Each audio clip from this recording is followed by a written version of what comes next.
다 같이 찬송가 93장 예수는 나의 힘이요 찬양드리겠습니다. 찬송가 93장 예수는 나의 힘이요 찬양드리겠습니다.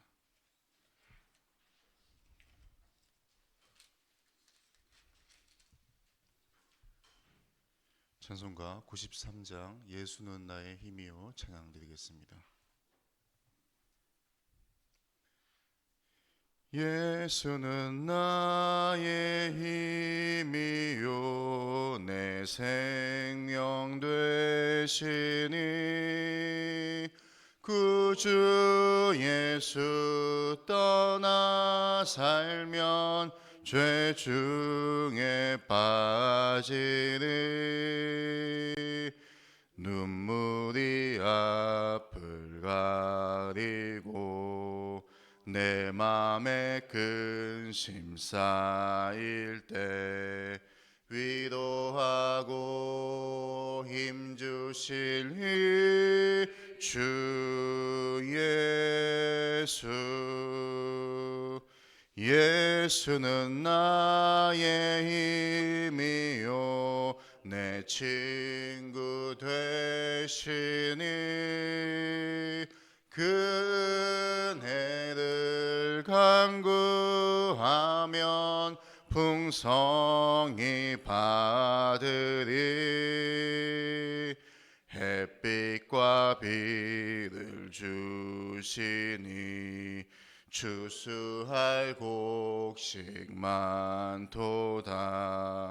귀한 열매 주시는 이 주 예수.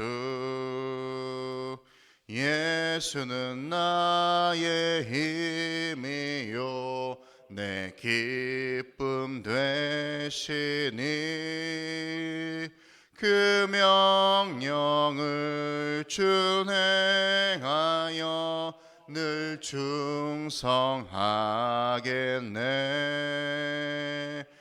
주야로 보호하시며 바른 길 가게 하시니 의하고 따라갈니 주 예수. 예수는 나의 힘이요 내 소망 되시니 이 세상을 떠나갈 때 곧 영생 얻으리. 한없는 복을 주시고 영원한 기쁨 주시니 나의 생명 나의 기쁨 주 예수. 우리 사도신경으로 신앙을 고백하겠습니다. 나는 전능하신 아버지 하나님 천지의 창조주를 믿습니다. 나는 그의 유일하신 아들 우리 주 예수 그리스도를 믿습니다.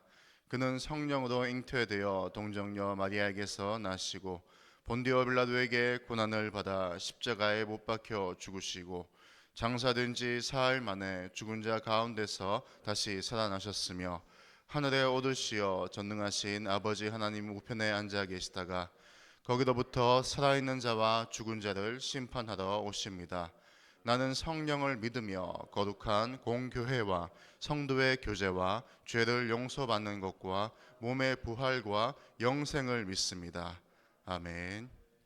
오늘 말씀 보겠습니다. 보실 말씀은 사도행전 4장 1절에서 12절까지 말씀입니다. 사도행전 4장 1절에서 12절까지 말씀입니다. 신약 192면쯤에 있습니다. 신약 192면쯤에 있습니다. 사도행전 4장 1절에서 12절까지 말씀입니다. 사도행전 4장 1절에서 12절까지 말씀입니다. 다 찾으신 줄로 알고 제가 먼저 읽고 교독하겠습니다. 사도들이 백성에게 말할 때 제사장들과 성전 맡은 자와 사두개인들이 이르러 죽은 자의 부활이 있다고 백성을 가르치고 전함을 싫어하여 그들을 잡음에 날이 이미 저물었으므로 이튿날까지 가두었으나 말씀 들은 사람 중에 믿는 자가 많으니 남자의 수가 약 5천이나 되었더라. 이튿날 관리들과 장로들과 서기관들이 예루살렘에 모였는데 대제사장 안나스와 가야바와 요한과 알렉산더와 및 대제사장의 문중이 다 참여하여 사도들을 가운데 세우고 묻되 너희가 무슨 권세와 누구의 이름으로 이 일을 행하였느냐. 이에 베드로가 성령이 충만하여 이르되 백성의 관리들과 장로들아 만일 병자에게 행한 착한 일에 대하여 이 사람이 어떻게 구원을 받았느냐고 오늘 우리에게 질문한다면 너희와 모든 이스라엘 백성들은 알라. 너희가 십자가에 못 박히고 하나님이 죽은 자 가운데서 살리신 나사렛 예수 그리스도의 이름으로 이 사람이 건강하게 되어 너희 앞에 섰느니라. 이 예수는 너희 건축자들의 버린 돌로서 집 모퉁이의 머릿돌이 되었느니라. 다른 이로서는 구원을 받을 수 없나니 천하 사람 중에 구원을 받을 만한 다른 이름을 우리에게 주신 일이 없습니다 하였더라. 아멘. 어제 본문에서 보았던 베드로와 요한이 나면서부터 못 걷게 된 이를 치유한 그 사건을 통해 성전에 모여든 사람들에게 베드로가 설교할 기회를 얻게 되었습니다. 그 몰려든 군중은 종교 지도자들의 주의를 끌었죠. 1절에 보시면 제사장들과 성전 맡은 자들과 사두개인들이 이르렀다고 되어 있습니다. 사두개인들은 모세 오경만이 하나님의 말씀이라고 믿는 사람들이었어요. 그 유대교의 당파로서 소수이지만은 그들은 막강한 힘을 지녔죠. 그들은 모세 오경에서 부활에 대한 그런 증거를 찾을 수 없었다며 죽은 자의 부활을 믿지 않았습니다. 대체로 사두개인들은 마카비 시대부터 헤롯 왕의 통치 시대까지 지배 권력층이었던 하스모니아가의 후손들이었습니다. 그들은 종교 지도자로서 로마 제국과의 연합을 강조했죠. 성전 맡은 자 역시 고위층의 사두개인이었습니다. 그는 성전 내부와 주변에서 명령을 내리던 성전을 맡은 자들의 우두머리였습니다. 또한 대제사장 다음으로 두 번째로 권위를 가진 자로 여겨졌죠. 죽은 자의 부활을 믿지 않는 사두개인들이 바로 그 성전에서 죽은 자 가운데 부활하는 도를 전하는 베드로의 설교를 듣고 있는 모습을 상상해 본다면 의심할 여지도 없이 그들을 몹시 싫어했을 것입니다. 베드로와 요한은 기본적인 신앙 가운데 그들의 신앙 가운데 하나에 대해 반박하고 있으며 따라서 종교 선생으로서 그들의 권위를 그 사두개인들의 권위를 위협하고 있다고 사두개인들은 느낄 수밖에 없는 상황입니다. 비록 이스라엘이 로마의 통치하에 있었지만 사두개인들은 성전에 대해 거의 무제한적인 막강한 권한을 지녔습니다. 따라서 그들은 베드로와 요한이 그들의 신앙과 모순되는 것을 가르친다는 이유만으로도 그들을 붙잡을 수가 있었던 거예요. 나면서 못 걷게 된 이가 치유된 사건이 베드로와 요한이 오후 3시 기도 시간을 위해 가던 중에 일어났고 그 기적 다음에 베드로가 모여있는 무리를 향하여 설교했다는 사실을 가정해 볼 때 공식적인 조사를 위해 종교 지도자들을 회합하기에는 너무 늦은 시간이었을 것입니다. 또한 그날 밤 베드로와 요한을 감옥에 가둔 것은 베드로와 요한이 부활의 말씀을 철회할 수 있는, 취소할 수 있는 그런 시간을 주기 위해 의도된 것이라고도 볼 수가 있습니다. 유대 종교 지도자들은 그 베드로와 요한 복음 전도자들을 체포할 수는 있었으나 복음이 전파되는 것은 막을 수가 없었어요. 그처럼 눈에 띄는 장소에서 나면서 못 걷게 된 일을 기적적으로 고친 사건은 사도들의 권능의 그 설교와 함께 예루살렘에 영적인 충격을 주었습니다. 이로 인해 믿는 자의 전체 수가 여자와 아이들을 제외하고도 약 5천 명이나 되었죠. 하나님은 권능적으로 베드로를 사용하고 계신 겁니다. 앞서 2장의 베드로의 첫 번째 설교에서는 3천 명이 믿는 자가 되었지 않습니까? 그 당시 예루살렘 인구를 2만 5천 명에서 8만 5천 명까지 추정을 하고 있습니다. 따라서 유대인 그리스도인들의 수가 여자와 아이들을 제외하고 모두 5천 명이라는 것은 인구 대비 상당한 비율인 것이죠. 5절에 관리들과 장로들과 서기관들이 예루살렘에 모였다고 되었는데 사내들인 공회에 모이기 위함입니다. 이 공회는 이스라엘의 지배적인 행정기관 구실을 하였습니다. 지역적인 문제와 종교적인 질문들을 다루었지만 로마의 지시에 따라 일해야만 했죠. 또한 사형 선고를 내려야 하는 범죄에 대해 로마의 승인을 받아야 했습니다. 공회에는 구성원 70명과 그 그룹을 총괄하는 대제사장이 모였습니다. 사두개인들은 이 지배 계급에서 주주였습니다. 그들은 부를 소유하고 학식이 높고 예루살렘에서 힘이 막강한 자들이었죠. 마치 예수님이 그러했듯이 예수님의 제자인 베드로와 요한도 그 사두개인들에 의해서 공회 앞에 서게 된 것이죠. 사내들인 공회는 베드로와 요한에게 너희가 무슨 권세와 누구의 이름으로 이 일을 행했냐고 질문합니다.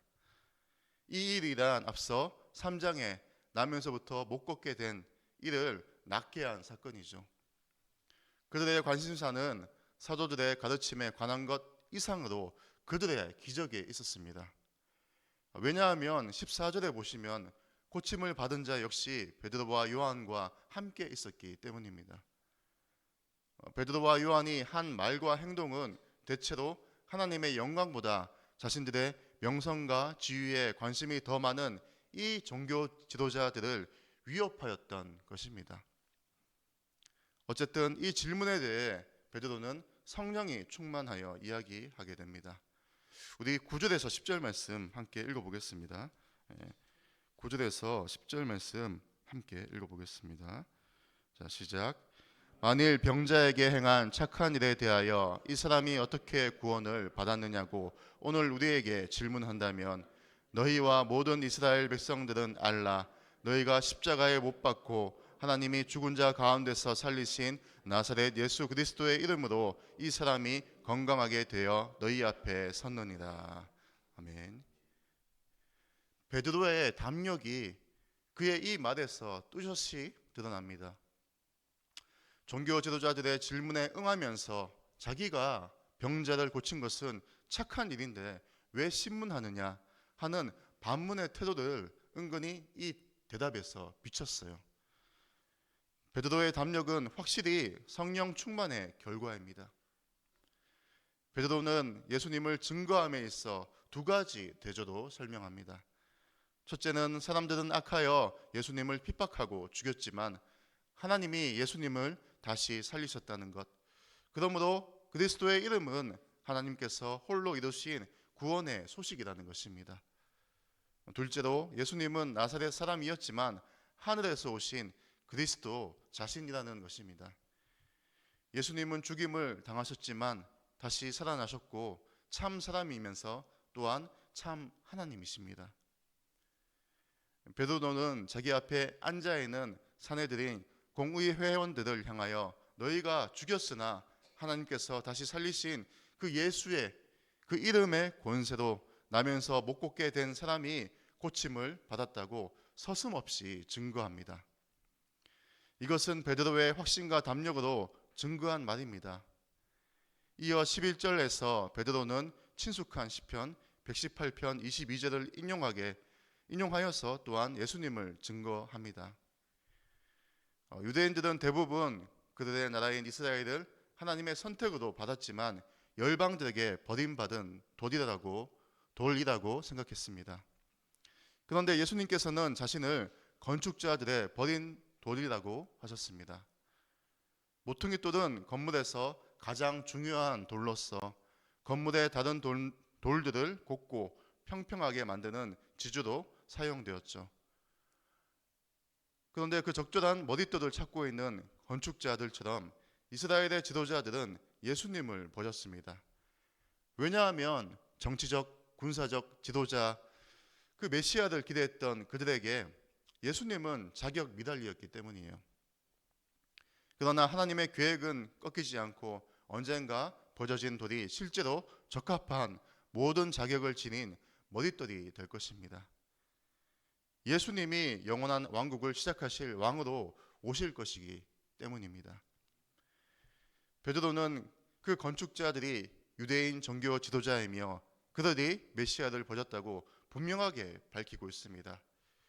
그들이 그리스도를 업신여기는 한 나라를 세우고자 하는 그들의 종교적인 노력은 헛된 것이 될 것입니다. 12절에서 베드로의 논증은 절정에 달합니다. 베드로가 선포하고자 하는 핵심 구절인데 우리 다 함께 크게 한번 읽어보겠습니다. 12절 말씀입니다. 시작. 다른 이로서는 구원을 받을 수 없나니 천하 사람 중에 구원을 받을 만한 다른 이름을 우리에게 주신 일이 없음이라 하였더라. 아멘. 복음의 핵심은 바로 예수님이십니다. 그분이 십자가에 죽으시고 부활하셨기에, 그분이 아버지 하나님께 순종하였기에, 그분이 우리의 죄를 사하여 주셨기 때문에 우리는 구원을 받을 수가 있습니다. 오직 예수 다른 이름은 없네, 주 이름만 우리에게 주셨네 라는 그 찬양의 가사처럼 오직 예수께 돌아오게 하기 위해서 놀라운 병고침과 기적들이 있는 것이에요. 나의 생명, 나의 모든 삶은 오직 그분의 은혜로 말미암아 주어진 것입니다. 예수님의 은혜로 말미암아 살아가는 이 모든 삶이 예수님의 이름을 드높이는 예배의 삶으로 거듭나는 저와 우리 모든 성도님들이 되시기를 간절히 축원합니다. 사랑과 은혜가 많으신 하나님 아버지 감사드립니다. 주님, 베드로가 담대하게 예수님을 증거할 수 있었던 그 이유는 예수님을, 그 부활하신 예수님을 굳건히 믿고 확신하였기 때문입니다. 주님, 오직 예수 다른 이름은 없네, 오직 주 예수 이름만이 나를 살리고 나를 구원해 주신다는 그 믿음을 가지고, 그 확신을 가지고 담대하게 예수를 증거하는 삶을 살아갈 수 있도록 주여 허락하여 주옵소서. 예수님의 이름으로 기도드립니다. 아멘. 주기도문으로 예배를 마치겠습니다. 하늘에 계신 우리 아버지, 아버지의 이름을 거룩하게 하시며 아버지의 나라가 오게 하시며 아버지의 뜻이 하늘에서와 같이 땅에서도 이루어지게 하소서. 오늘 우리에게 일용할 양식을 주시고 우리가 우리에게 잘못한 사람을 용서하여 준 것 같이 우리 죄를 용서하여 주시고 우리를 시험에 빠지지 않게 하시고 악에서 구하소서. 나라와 권능과 영광이 영원히 아버지의 것입니다. 아멘. 오늘 화요일 선교와 전도를 위해 기도합니다. 우리가 파송한 선교사들과 후원 선교사, 국내 개척 교회 및 기관 선교를 위해서 그리스도의 사랑으로 지역사회를 섬기며 복음의 능력으로 전도의 사명 감당하는 교회가 될 수 있게 해달라고, 우리 교회가 어떠한 상황 가운데에서도 선교와 전도, 구제하는 교회의 사명을 잃지 않도록 삼천교회 주위에 있는 아직 예수를 믿지 않는 많은 영혼들이 주께로 돌아올 수 있게 해달라고, 또 주일학교가 그 전도 사역에도 불이 붙고 학교와 학원 전도가 활발하게 일어날 수 있도록 해달라고 함께 주여 크게 외치면서 기도하겠습니다. 주여!